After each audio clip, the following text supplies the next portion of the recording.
qui sul set del photo shooting per il nostro prossimo album. Lui è Phil, io sono Riccardo, lui lo conoscete, è Joe. Abbiamo qui il signor Gino di Jean-Louis David che ha curato l'hairstyle e il trucco per queste splendide ragazze.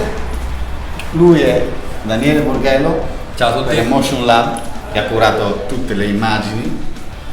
E poi ci sono queste simpaticissime e bellissime ragazze che hanno consentito questa pazzia e si chiamano Vanessa, Sara, Kasia, Giulia.